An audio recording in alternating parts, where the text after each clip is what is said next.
বারবার বলতে হলো যেন লোকেরা রোজ মিলিয়ন ডলারের নকল হীরের বড়শি বানায়। আরে ভাই এটাই তো আসল। ও বলবে শান্ত হয়ে যাও বন্ধুরা, এটাই সেটা। এটাকে না, ওটাকে সমুদ্রে সমুদ্রে ফেলা, ফেলো না। যেমনটা ও আপনারা দেখতে নো! পাচ্ছেন। ওয়াও, আমি জানতে চাইবো আপনারা কি পছন্দ করবেন, মিলিয়ন ডলারের ফিশিং রিল অথবা এই ড্রাগ ক্যাবিনেট যার মূল্য হলো $1 মিলিয়ন।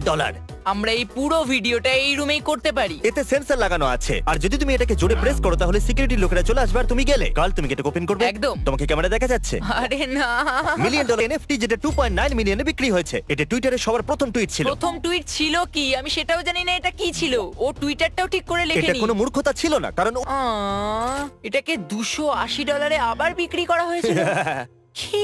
ওয়াও, এর উপরে তো সিনেমা হওয়া উচিত। একটু ভাবো, একটা এনএফটির জন্য 2.9 মিলিয়ন পে করা আর তারপরে 1 বছর পরে এটাকে 280 তে বেচে কোথাও না দেওয়া। কোথাও একে নিয়ে ডকুমেন্টারি হবে। এটা মজাদার ছিল। প্রথমে বাড়ি বিক্রি, তারপরে আসবাবপত্র, তারপরে এনএফটি কিনলো, আর শেষে শুধু পাউরুটি কেনার টাকা থাকলো, ব্যাস। টেকনিক্যালি এখনো সবথেকে খারাপ ইনভেস্টমেন্ট হওয়া উচিত। এরপরে দেখবো একটা ফ্রোজেন শার্ক, যেটা কাল একটু এদিকে এসো, এই ব্যাড বয়ের মূল্য হলো $3 মিলিয়ন।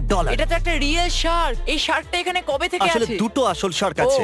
ও দেখো, এটা চ্যান্ডলারের সাথে পাওয়া যায়। এটা পৃথিবীর সবথেকে দামি হোটেলের ঘর, কারণ এখানে ক্রেজি আর্টওয়ার্ক আছে। আর আমি এখনো বুঝতে পারলাম না এটা আসলে $1 মিলিয়ন কেন। বেকার জিনিস। এটা হলো পৃথিবীর সবথেকে বড় এসইউভি, $3 মিলিয়ন।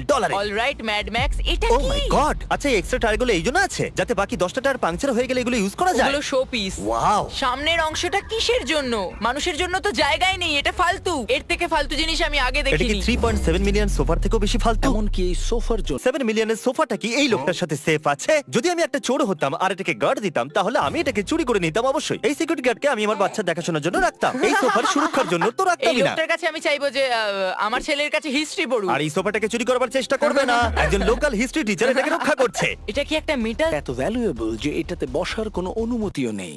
কি? একটা সোফা যেখানে আপনি বসতেই পারবেন না। তাহলে এটা কেনার অর্থ কি? তাহলে তোমার $30,000 পোকেমন ব্লাস্ট টয়েস কার্ড কেনার অর্থ কি? আমি জানি না। চেকমেট। আমার দেখতে ভালো লাগে। ওদেরও সোফা দেখতে ভালো লাগে। এটা অদ্ভুত। এটা হলো পৃথিবীর সবথেকে দামি বার। চলো, কেউ তো বাথরুমের গুরুত্বটা বোঝে। এগুলো কি গোল্ড?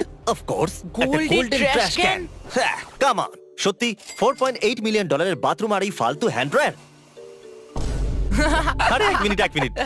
অ্যাসোসিয়েটেড প্রেস আসলে এটা কেন করলো? এরকম কি করে করতে পারে? জানি না, কিন্তু এই লোকটা হয়তো প্রমোশন পেয়েছে। এটা $15 মিলিয়ন একটা প্রাইভেট জু। সত্যি কথা বলতে জু এর জন্য $15 মিলিয়ন ঠিকই আছে। ওকে, ওখানে জিরাফও আছে। ওকে, এটা দুর্দান্ত। এক মিনিট, ওখানে ব্রাউন বিয়ার আর জিরাফ একসঙ্গে বসে আছে। এই জায়গাটা অনেক বেশি কুল। এক মিনিট, কি?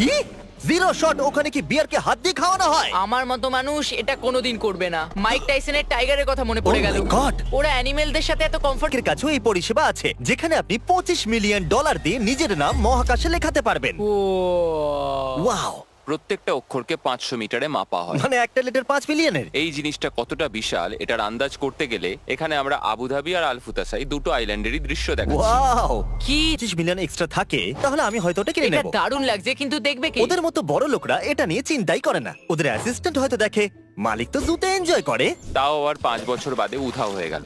সত্যি সব টাকা জলে চলে গেল। খুশি হয়েছি আমি $25 মিলিয়ন বাঁচিয়ে এটা নিয়েছি। হয়তো এখন অবধি সবথেকে বেকার ইনভেস্টমেন্ট। কারেক্ট।